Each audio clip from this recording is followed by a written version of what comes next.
झारखंड में पिछले करीब एक साल से केंद्रीय जांच एजेंसी यानी प्रवर्तन निदेशालय की कार्रवाई चल रही है। इस कड़ी में पूजा सिंघल पहली आईएएस अधिकारी थी जिसकी गिरफ्तारी हुई है। अब इस मामले में यानी ईडी की कार्रवाई के तहत जमीन घोटाले में रांची के पूर्व उपायुक्त छवि रंजन की गिरफ्तारी हुई है।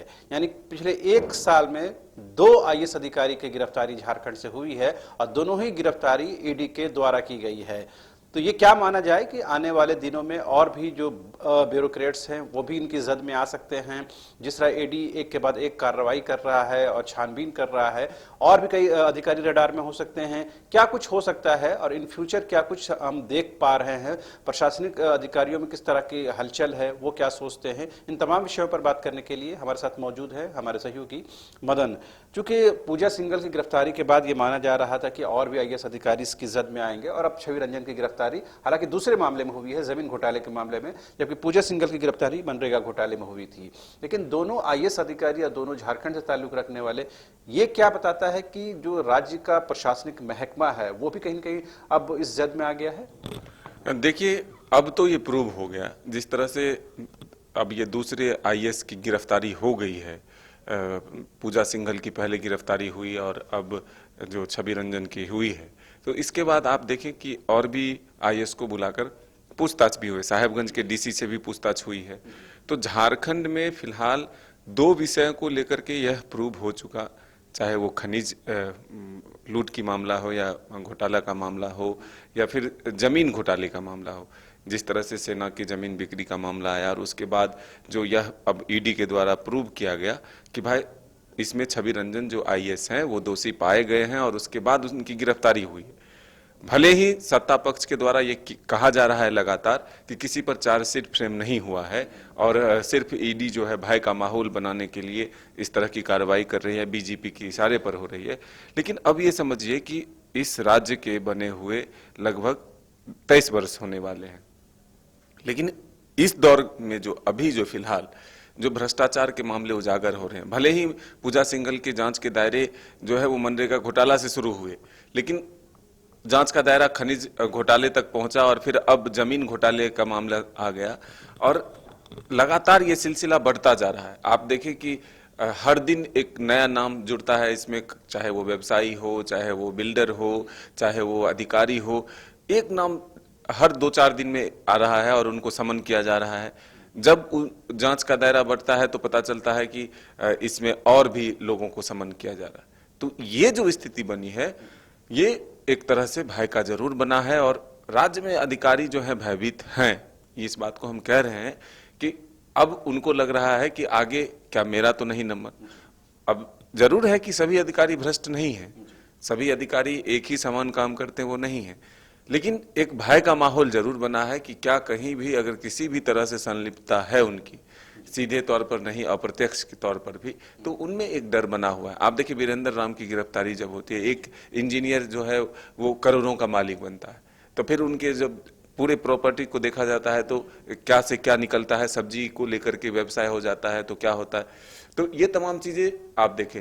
अब देखिए कि झारखंड और जब बिहार एक था उस समय से यहाँ के आईएएस अधिकारियों को अगर आप देखें तो लगभग चौथा आईएएस अधिकारी है जिनकी गिरफ्तारी हुई है। सबसे पहले सजल चक्रवर्ती जो चारा घोटाला मामले में जेल गए, वो बिहार और झारखंड एकीकृत थे। उसके बाद प्रदीप कुमार जो दवा घोटाला मामले में जेल गए। तीसरे नंबर पर पूजा सिंघल रही और चौथे नंबर पर अब छवि रंजन है। अब किन की बारी है ये महत्वपूर्ण है, क्योंकि ये जांच का दायरा खत्म नहीं हुआ है।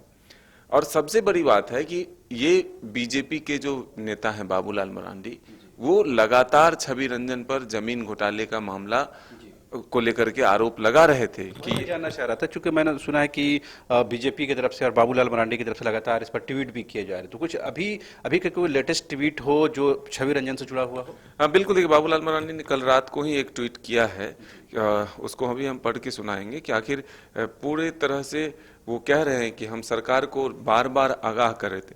जमीन घोटालेबाज रांची के पूर्व डीसी छवि रंजन को ईडी द्वारा गिरफ्तार करने की खबर से यह उजागर हुआ है कि हेमंत राज में कैसे कागजातों की हेराफेरी कर जमीन लूट के लिए सत्ता के साए में एक गिरोह का नेटवर्क काम करता था।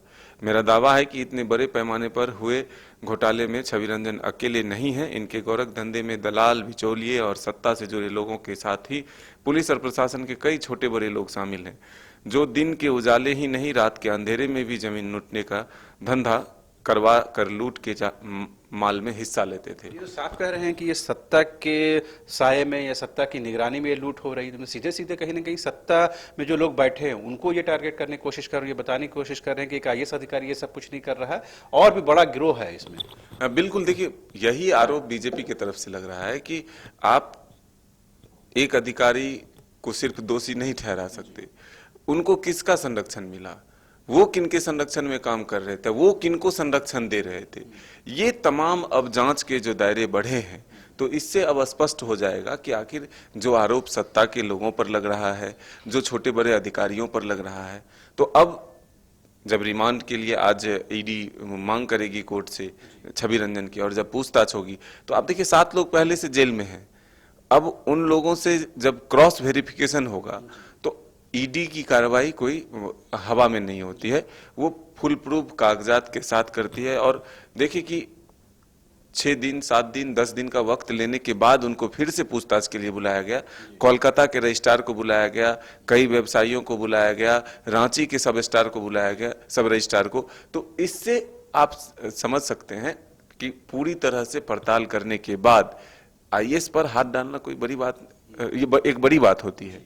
तो इसलिए अब हम कह सकते हैं कि जो ये घोटाले का या फिर ये जो अवैध उत्खनन का मामले सामने आ रहे हैं, जमीन घोटाले का, जमीन पर हेरा फेरी के, सरकारी जमीन को निजी कर देना, निजी जमीन को सरकारी कर देना, ये सब तमाम जो मामले सामने आए हैं, इससे ईडी जो है एक भय का माहौल जरूर बनाया है। और इसमें अधिकारी सीधे तौर पे या परोक्ष रूप से जो भी संलिप्त हैं वो काफी डरे सहमे हैं। ये क्या माना जाए, ये एक के बाद एक अधिकारियों की गिरफ्तारी, ये क्या सरकार की छवि को भी खराब करती है? देखिए, सरकार की छवि तो खराब हो ही रही है, लेकिन जिस अधिकारियों के भरोसे राज्य के विकास का जिम्मा होता है, ये कहा जाता है कि भाई जो शीर्ष अधिकारी होते हैं वो राज्य के निर्माण का दिशा तय करते हैं।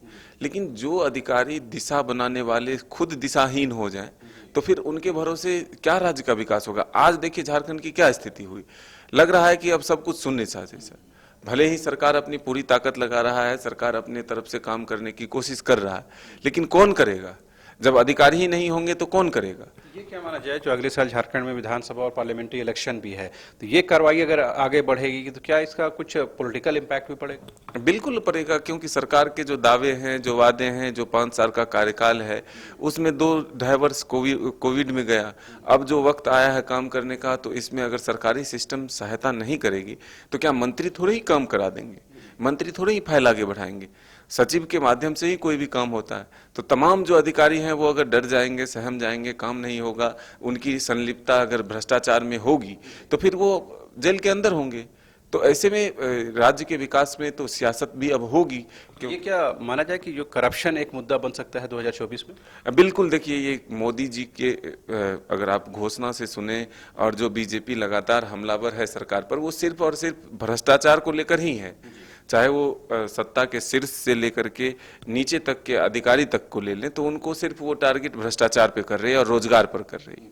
तो अब देखिए, इस तरह से एक कोशिश तो जरूर हुई है कि अधिकारियों को जो एक तरह से जेल भेजा जा रहा है, और जो आरोप लग रहे हैं, इससे स्पष्ट है कि जरूर कहीं ना कहीं कोई गड़बड़ी है। तो आपने सुना किस तरह से एक आईएएस अधिकारी की गिरफ्तारी होती है और उस पर बात कहीं न कहीं ये सत्ता के गलियारों तक ये बात पहुंचती है। चूंकि लगातार प्रमुख विपक्षी पार्टी बीजेपी के द्वारा ये कहा जा रहा है कहीं न कहीं ये एक आईएएस अधिकारी के अकेले बलबूते का काम नहीं है, घोटाले का काम नहीं है, बल्कि इसमें कहीं न कहीं सत्ता की संलिप्तता रही है। बड़ा आरोप है। अब देखने की बात यह होगी कि सत्ता की तरफ से इसका क्या कुछ उत्तर दिया जाता है, लेकिन एक के बाद एक आईएएस अधिकारियों की गिरफ्तारी होना राज्य के लिए और सरकार की छवि के लिए बेहतर नहीं माना जाएगा। फिलहाल आप देखते रहिए न्यूज़ 22 को।